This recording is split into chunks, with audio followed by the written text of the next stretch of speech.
Well, welcome back, everyone, to the Chiropractic Podcast. I'm Dr. Todd Osborne, better known as Dr. Oz to most of the people around.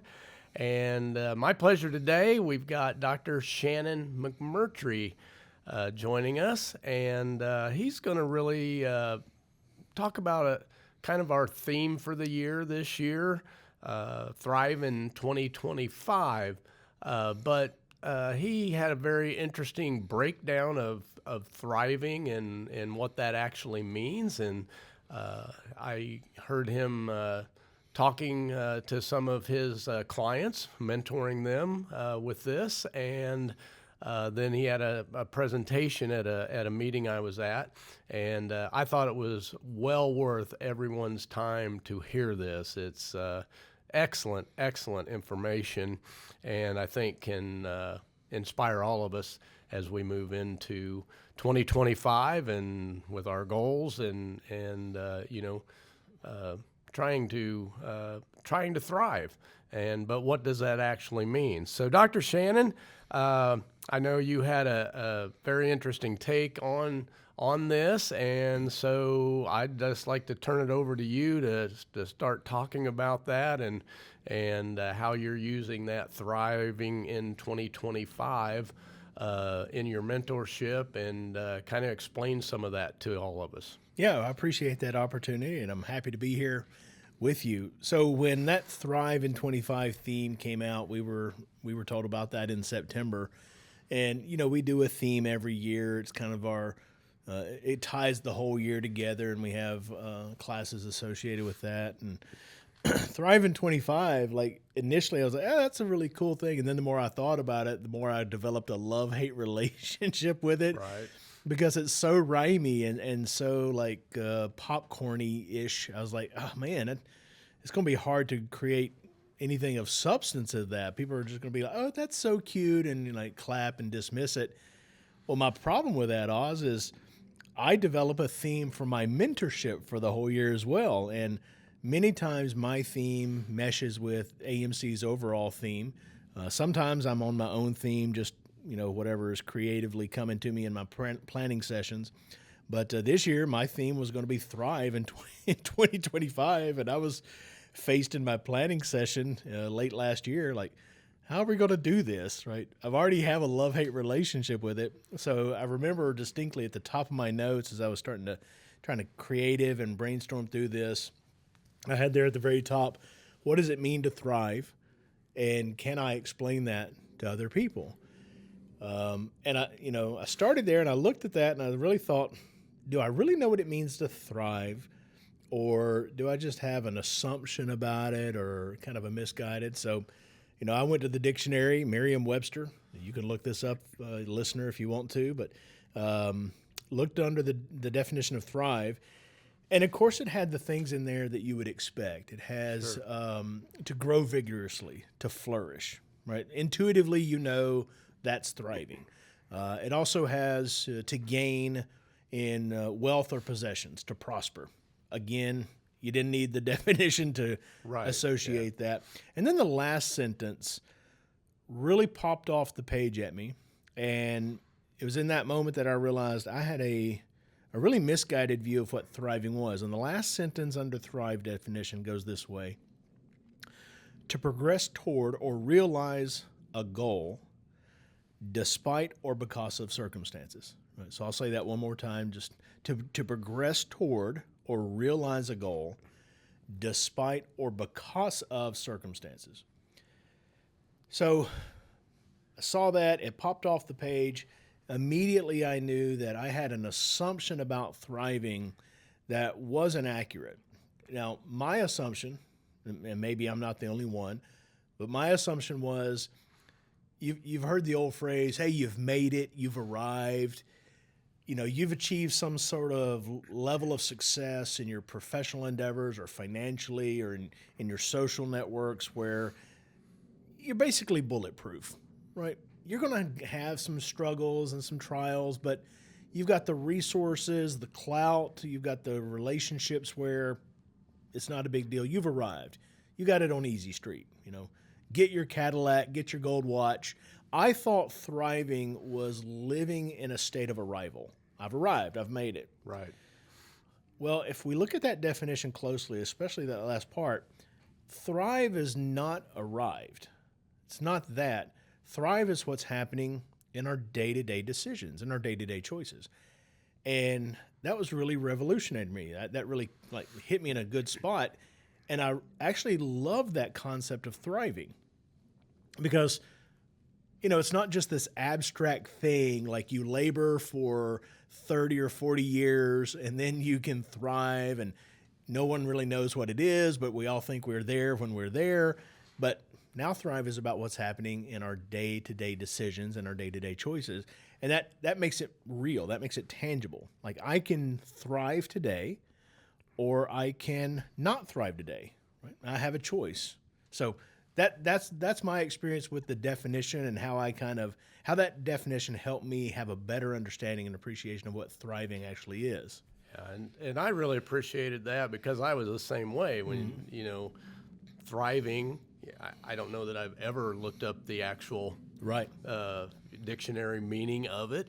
And so we all have those, whatever our belief system is of thriving. I just thought, you know, well, when you say, oh, that person's thriving, it's just like, oh man, everything's great. Going their way up. Everything's Care Bears and rainbows in their life and that type of thing. But, you know, bringing in the circumstances with this, it's more along the lines of it's the journey. Yeah. And you have a choice of your attitude going through that journey. Right. And, you know, and you said despite of what's going on. Yeah.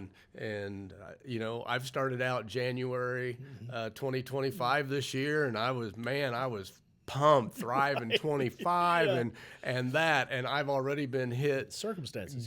gut punched a couple times already Yeah. going, and I'm just like, no, I'm okay, that's fine. I'll survive until I can thrive. Yeah. And so you've got to get through those because life's going to happen. Right. So I thought that was great. And you can, you know, you can thrive despite, and you can thrive because of. Right. And so you kind of went into a little bit of that. Tell me a little bit more about what you explained to us on despite or because. Yeah. So in that definition, to progress toward or realize a goal, despite or because of circumstances. Well, circumstances are inevitable, right?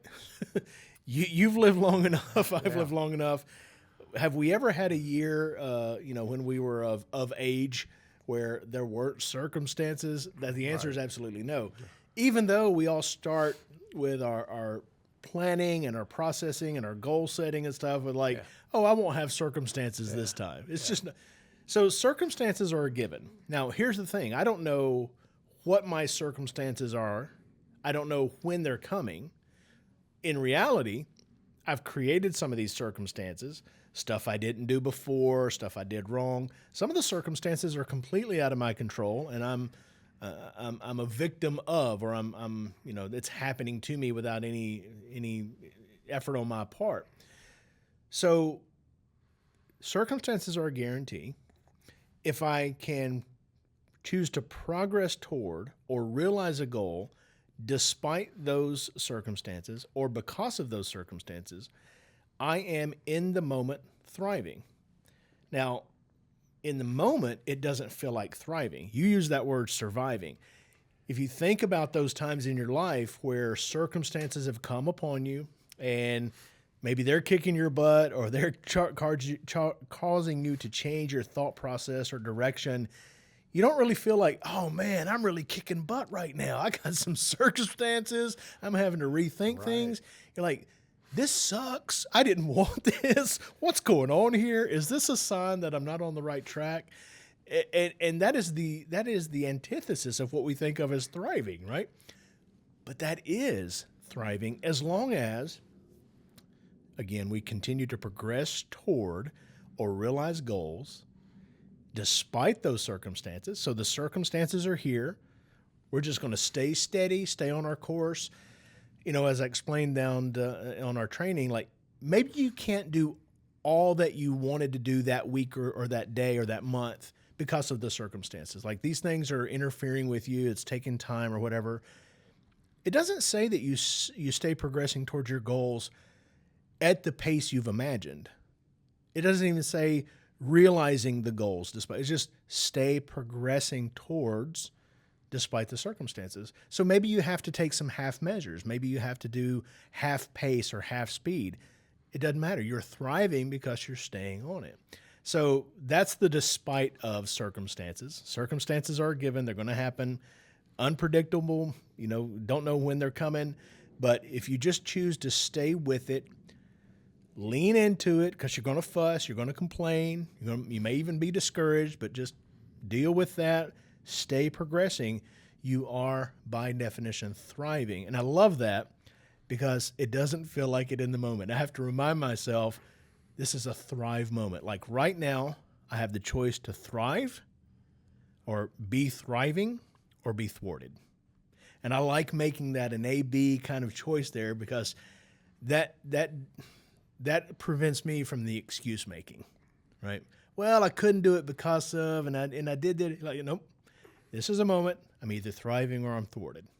And I don't want to be thwarted by circumstances. Like, I don't think of myself as a quitter. So it helps me to stay motivated.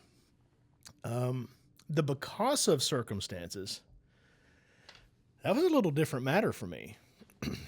I read the definition and I started to think about it and put it into my quiet time and have some creativity around it. And I just kept coming back to because of circumstances.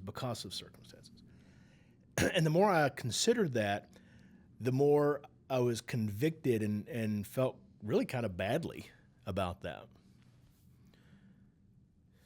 Because of circumstances are moments in my life of really profound growth and maturity.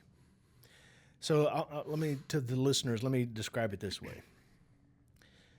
Whether it's your marriage or your workout routine or your practice or, your academic pursuits or whatever, we've all got that little voice inside of us that says, I should be doing this. I know if I did that thing, it would really work or help. And, if I got to the gym more, if I did.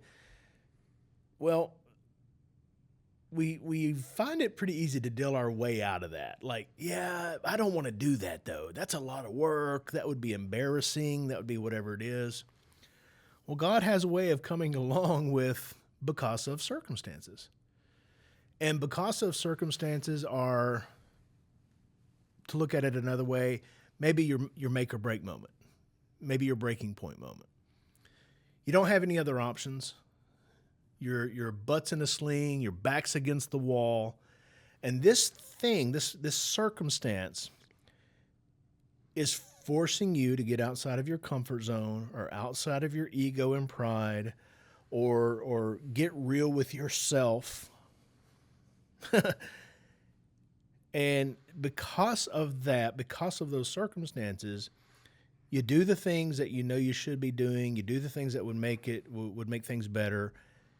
And then you get the reward and benefit. You get that moment of growth and maturity. And so as I was planning through this whole thing, I would love to sit on this microphone or on my mentor calls, and I'd love to pretend that I am mentoring other professionals because I made all the right choices and I knew what needed to be done and I just have that discipline, and completely not true at all. Like, I sit where I sit. I have a very special place in people's lives. They let me into a very special place because I'm a product of because of circumstances. And probably the most poignant story of that in my development is my first year of practice, right? My first year of practice is 1999. We opened in May. And you remember those days. Back then, listeners, you could run something called the ad. That's what we called it. It was a newspaper ad. And you put it in certain markets, and it produced like clockwork, 8, 10, 12 new patients. That was our record, right? Well, during the summer, that started to slow down a little bit. And, if you overplay that hand, it starts to get to kind of like background noise. It doesn't get the response that it once got. So I'm really trying to learn this thing about chiropractic and feel comfortable in my clinic with my my clinical approach. I'm trying to digest AMC materials and do what I'm being trained to do there. I'm really trying to figure myself out in this whole moment. I got a lot going on that's chaotic below the surface. So the financial part of the practice starts to dwindle, and I'm dipping into line of credit more and more, and that's a recipe for disaster. Like you don't take loans off your line of credit like twice a week, every week without seeing the writing on the wall. And you know this train is coming to a very brutal end, and it's not going to be pretty. Well, when I was in chiropractic school, to go back a couple of years before, I never had to do any marketing to be matriculated through public clinic. Like I knew people, we churched, Katrina worked in the area, so the new patients just came. And I was so grateful about that because I had a big bugaboo about spinal screenings. Oh, that's lowering yourself. That's hustling up patients. I don't want to be a carnival barker. I'm not a huckster. I had all these really preconceived notions about what an event like that would be. And I made a promise to myself, I'm never doing a spinal screening. Right? You know where this is going, absolutely. don't you? Well, here I am, sitting in my office. Summer is waning. Line of credit is dwindling. I got more and more debt obligation. And wouldn't you know, in God's wonderful irony, I have access to a screening machine, a SAM unit, for free, anytime I wanted it, a buddy of mine. And there are opportunities to do spinal screenings in my town. Now, I'm still wrestling with because of circumstances, though. Because in those moments, Oz, you don't handle those moments with grace and dignity. You're like, God, you need to answer to me. Why me? Why? What's wrong with me? And you owe me. And then the next day you're like, please God, let this cup pass. You go through these very drastic changes in personality. And one day you're like cursing your circumstances. The other day you're on your knees crying because you just don't. And the whole time, you get spinal screenings in the back of your mind. So I would have never, ever done a spinal screening. Probably, even though I was jeopardizing my immediate family's future, had my mom and dad not collateral their house from a business loan. That house was why I was allowed to have a line of credit. Wow. So here I am in this practice. My wife is helping me. We have a baby daughter. But I keep thinking about my mom and dad in their house, and I'm like, I can't do, like I could do that to me and my family. I can't do that to them. Sure. So my because of circumstances was the fact that we were running out of money, and I had to do something. So what did I do? I went and got the spinal analysis machine, the SAM unit. We set up a screening.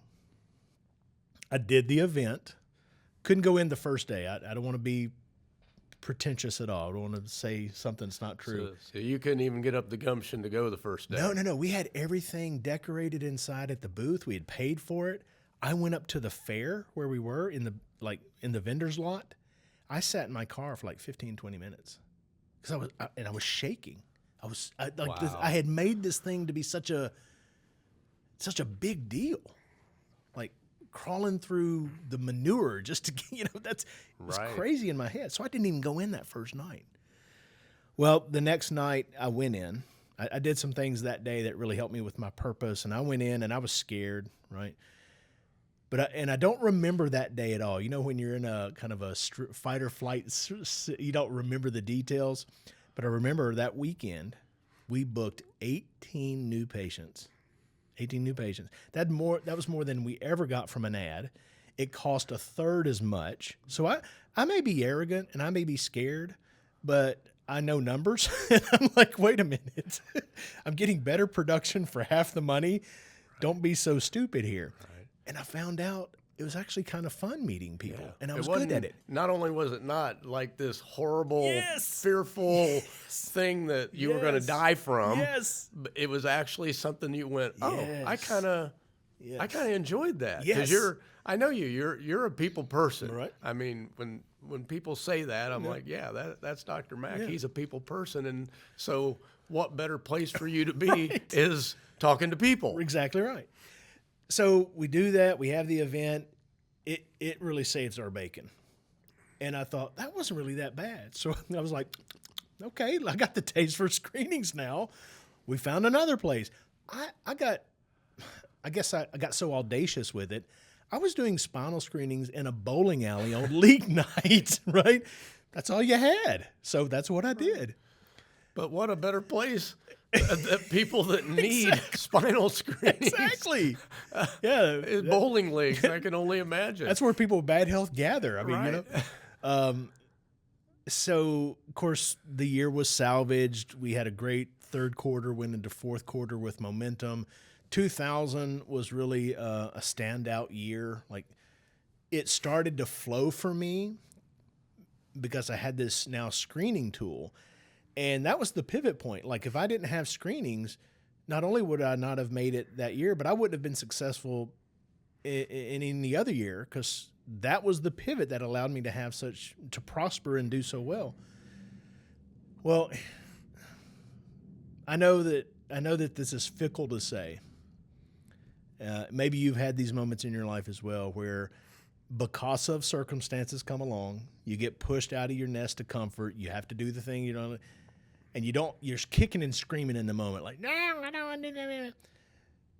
A few weeks go by, a few months go by, and then you have this moment of reflection. That was probably the best thing that ever happened to me. Right. All right. That's because of circumstances. Now, I will guarantee you, if you think despite circumstances doesn't feel like thriving, because of circumstances absolutely Definitely not. doesn't feel like thriving. It is like whatever the opposite is plus infinity, that's what because of circumstances are.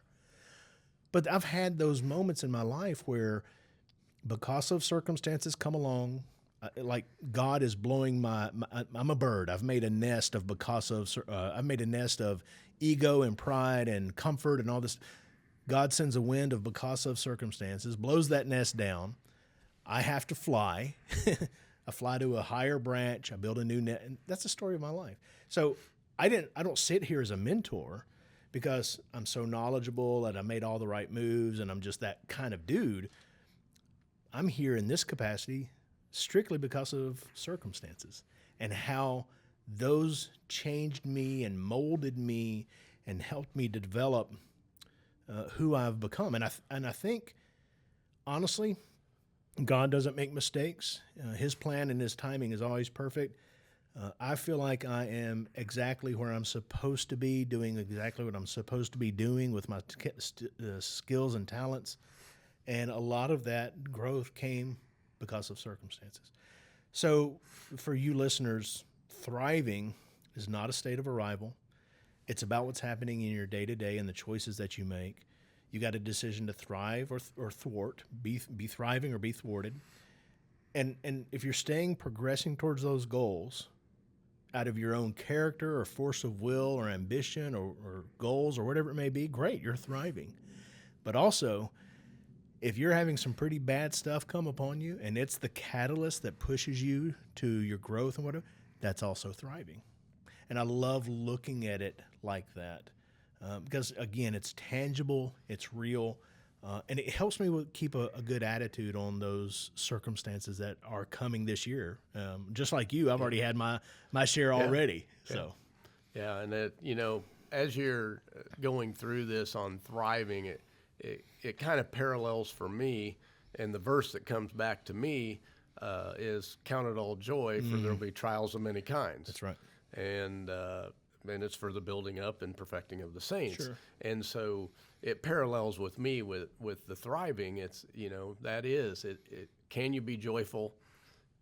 Can you thrive? Can you love life? Right. Can you enjoy life even knowing, well, I'm going through this, but there's got to be a reason Right. why this is. And many times we don't see that, like you said, until the future. That's right. Or maybe even years down the road, we look back and go, oh, I get it now. I understand why I had to go through that so that, now maybe I'm mentoring Right.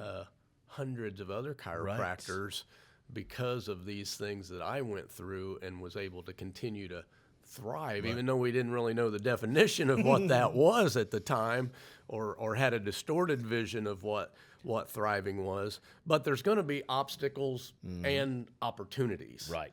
as we go through this. Yeah. So, you know, I know, you know, it's not just for our benefit, but talk a little bit about obstacles, opportunities, Yeah. and then kind of what thriving, obviously, you know, it's going to change our life and maybe our Yeah. family's life, but it goes well beyond that. Yeah, it does. And that was the neat, like, I guess, way to tie it all together, or like the big reveal after all this creative planning process. But we'll start with obstacle and opportunity.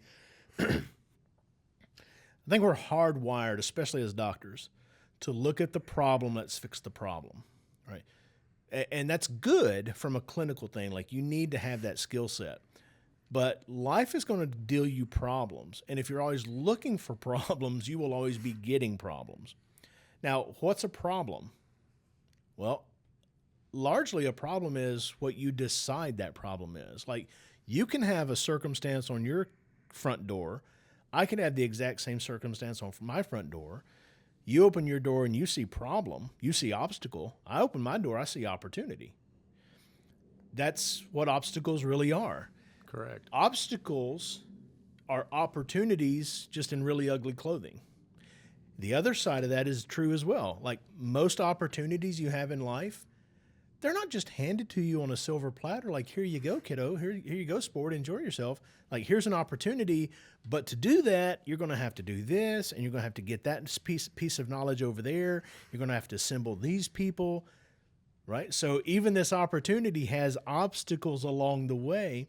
I invest in real estate, and I've loved real estate. I grew up with my dad, you know, building houses and stuff. I've always knew that would be a part of my life. You talk about an opportunity in real estate.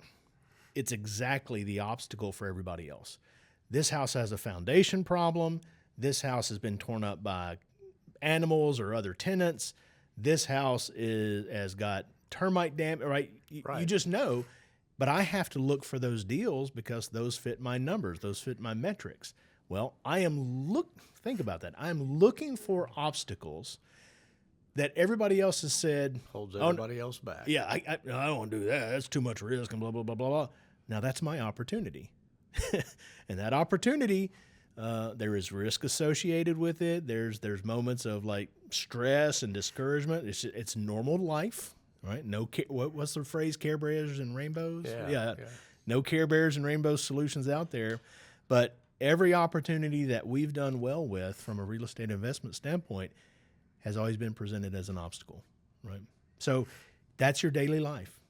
When you're choosing to thrive, don't be mad at the obstacles. Keep a good perspective. Okay, I'm looking at this as an obstacle. Why am I looking at it that way? What's an opportunity about this? Well, money is tight. Great. We can really have a heart-to-heart decision about what's essential in our overhead.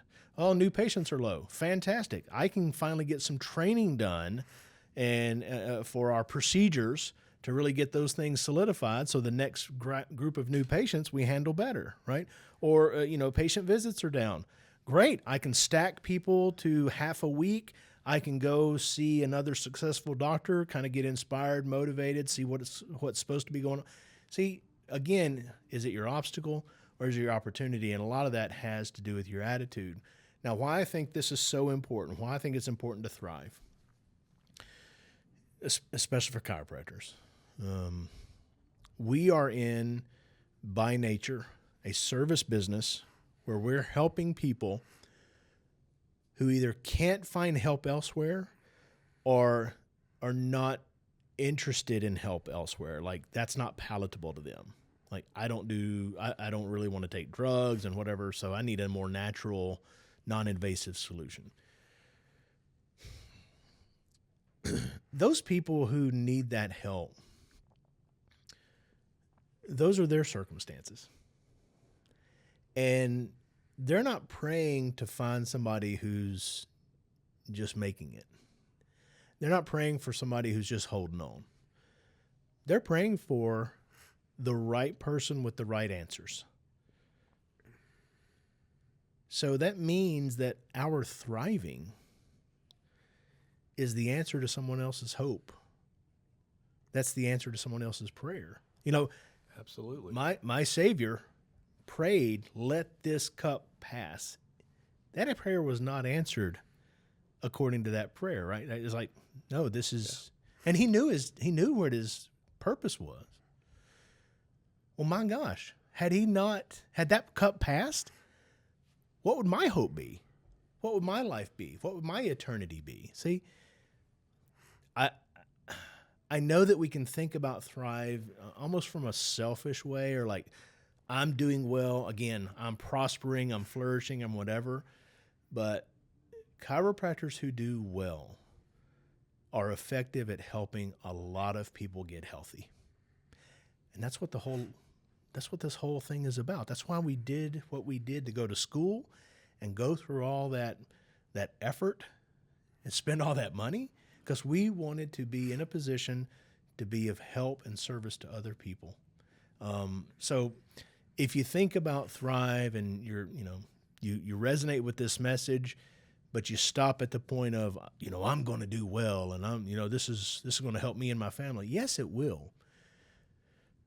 But if you really think about it, the better you do means the better the people who come to you are doing. And that's a win-win situation for everybody. Absolutely. And, every chiropractor out there, at bare minimum, you had to go to chiropractic school. So I know there were some barricades, some obstacles in the way. Yes. It's just inevitable. We live in a broken world, and so when we think about that, and I like your reference there, referring to Christ and you wanting that cup to pass, and then from that moment on through the end, I don't think very many people would have said, Jesus is really thriving right now. Yes. And I shouldn't laugh about that, but you're right. Right, but I mean, that's in reality, that's what we judge would say. Oh man, this guy's not thriving, and in fact, I don't know if I even want to be associated with him now, right? Yeah, exactly. Where most people, you're like, oh, they're thriving. I'm ready to jump on the train, right? Okay, let's go. And so I think us looking at it like that is it's really about getting through that struggle, moving toward that goal, and ultimately the reason is because you can help so many more people out there. Yeah. And I'll just say, if you're a chiropractor, you have been made a chiropractor for a purpose. Amen. You have been made a chiropractor for a purpose. Yeah. And I know all of us have had different struggles and things to get there, but keep moving toward that goal. Yeah. Keep getting through past your circumstances, over your obstacles, and keep moving that direction, because ultimately there's somebody that your purpose is to help. That's right. And probably hundreds or thousands of somebodies that you're supposed to help. No doubt. Well, Dr. Mack, I sure appreciate you joining us, sharing that with us. I heard it a few times on some of your mentor calls, and then, like I said, in a meeting that we had, and it's fantastic. I really appreciate your insights on it and your inspiration for all of us. And so thank you for being here today, sharing that. I hope that it helps a lot of chiropractors out there, because you need to be helping a lot more people. That's true. Yeah. Thank you for having me. I really do appreciate it. Absolutely.